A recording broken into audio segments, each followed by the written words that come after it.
No, Harry and Meghan, we've got to talk about them. I've tried avoiding it. I've kept it to the latter part. Today would have marked the late Queen Elizabeth II's 100th birthday. And Called out for using her children's royal titles to sell overpriced candles. What she knew when she knew it, what she did to shield him from public view. It came without a wick. What? His candle had no wick. He's talked about it in For many decades, a card from the Queen signified the very special milestone of reaching the age of 100. And using the children, I mean, you and I have more royal connections than those two children do. Well, they've been there once. They went there for the Queen. A new range of candles will be released in time for Mother's Day. What happy news. And $64, Dee Dee. Really? Today, as we mark what would have been my beloved mother's 100th birthday, But a new candle with Prince Archie's title inspired by Archie, their child, which now you are completely monetizing the children. King Charles and Queen Camilla hosted a special reception at Buckingham Palace to mark what would have been Queen Elizabeth II's 100th birthday. And this is a whole other level. Monetizing, by the way, the same titles that she lied to Oprah Winfrey and How low can you go? I've been calling Meghan Markle Meghan the Duchess of Scamalot for years. which is factually incorrect. They weren't to receive those titles until the Queen passed away and the King became the King. But a new candle with Prince Archie's title inspired by Archie, their child. April 21st, 2026. The world paused. Buckingham Palace opened its doors for a centennial celebration. 100 years since the birth of the woman who defined what it meant to serve a nation with quiet, unbreakable dignity. King Charles released a personal video tribute, addressing his late mother as his darling mama. Today, as we mark what would have been my beloved mother's 100th birthday, Princess Anne opened a memorial garden in Regent's Park in her honor. The royal family gathered at the palace for a private reception. William and Catherine present, visibly moved. A new national charity was announced in the Queen's name. A memorial was unveiled, designed to reshape the very landscape of central London for generations. The tributes were everywhere. The emotion was real. The world, for one day, remembered what the crown was supposed to stand for. And then, on the evening before all of that, something else dropped. If you want more deep dives like this, make sure to subscribe to Royal Archives. Not a tribute, not a letter of condolence, not a single quiet moment of acknowledgement. A product launch. On April 20th, 2026, hours before the centenary began, Meghan Markle took to Instagram to tease her latest As Ever collection. 2 $64 candles, a $156 chocolate collaboration with Comparts, a handwritten letter about motherhood, gift boxes already on their way to influencers across America, all of it framed publicly as a Mother's Day release. That's where things stopped making sense, because it wasn't just the timing that caught people off guard. It was what was printed directly on those candles.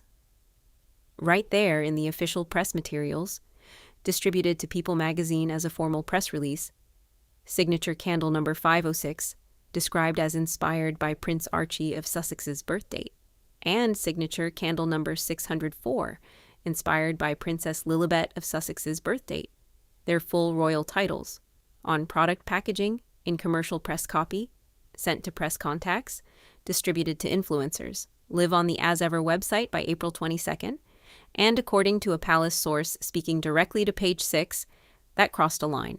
The source used one word. Outrageous? Not uncomfortable? Not ill-advised? Not poorly timed? Outrageous. That's a word people reach for when something feels like a breach. Not just of taste, but of an agreement. A boundary that everyone understood, even if no one ever signed anything. And the source went further. They told Page 6 that the late Queen Elizabeth herself never intended for the Sussex family to profit from their official royal titles. Not after 2020, not after the exit from royal duties, not under any circumstances. That statement is significant because it reframes this entire story, not as palace sensitivity to a lifestyle brand, but as a direct violation of what the Queen had privately made her position on. Now. Here's what's raising eyebrows. In the entire history of the As Ever brand, since its launch in 2025 with teas, raspberry spreads, honey, and flower sprinkles, Meghan had never once created a product directly tied to her children using their official designations. Their faces have appeared occasionally.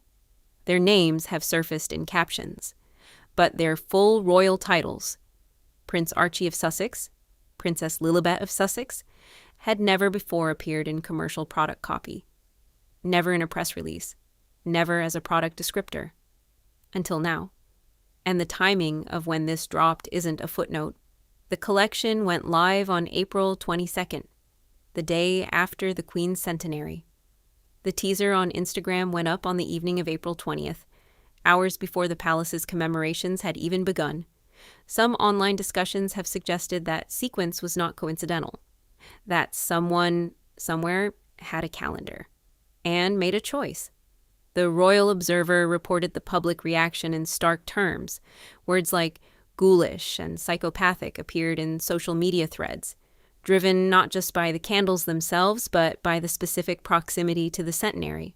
One user on X wrote simply, "And so it begins, merching the children and the titles. This is the day she's been waiting for." Another post, widely shared, read, "Hates the royal family, doesn't want to do royal duties, does want to make money off royal titles."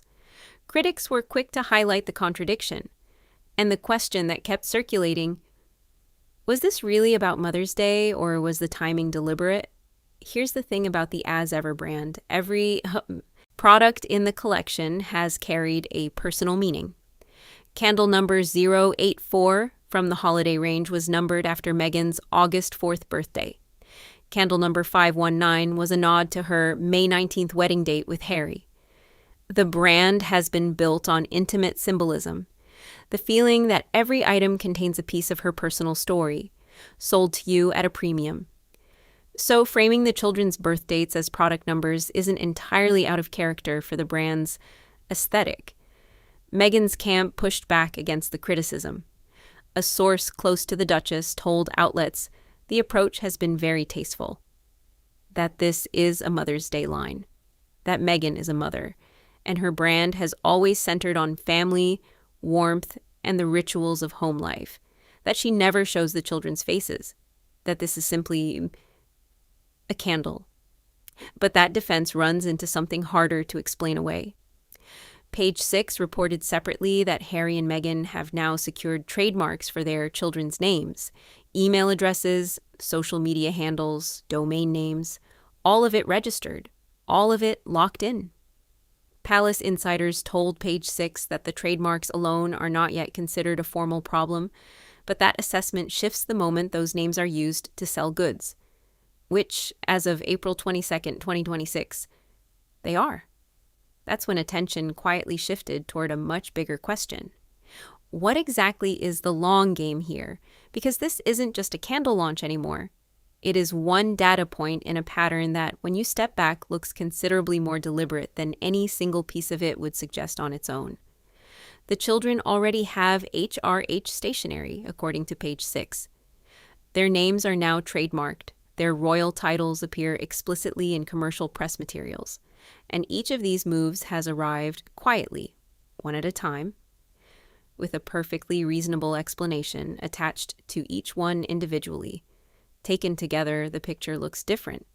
Something about this doesn't add up, because the Sussexes have consistently argued, publicly, loudly, that their children's titles are a birthright, that Archie and Lilibet deserve the designations they were granted when King Charles ascended the throne in September 2022. And that argument has genuine merit. The titles are real. The succession rules that triggered them are long-standing. No one disputes that Prince Archie and Princess Lilibet are their children's legitimate designations. But the question that keeps circulating isn't whether the titles exist. It's whether using them to move $64 candles on a lifestyle brand is remotely connected to what birthright was ever supposed to mean. The palace source's invocation of the late Queen on this specific point is where things get uncomfortable, because it places the dispute in a moral frame, not just a commercial one. The suggestion that she would not have approved, reported by multiple outlets citing page 6 as the original source, is a direct appeal to legacy. It says, "The woman whose 100th birthday you chose as the backdrop for this launch, she specifically did not want this."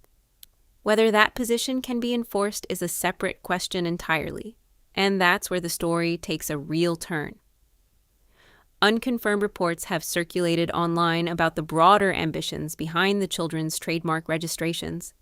Some observers have pointed to the domain names and social media handles as infrastructure, the kind of setup you build not for one Mother's Day collection, but for something larger, a children's brand extension, a Sussex family platform, something that would make the royal titles a permanent commercial fixture rather than an occasional flourish in a press release. There is no confirmed evidence of that plan, but the infrastructure quietly assembled over the past year would support it, and the palace knows it.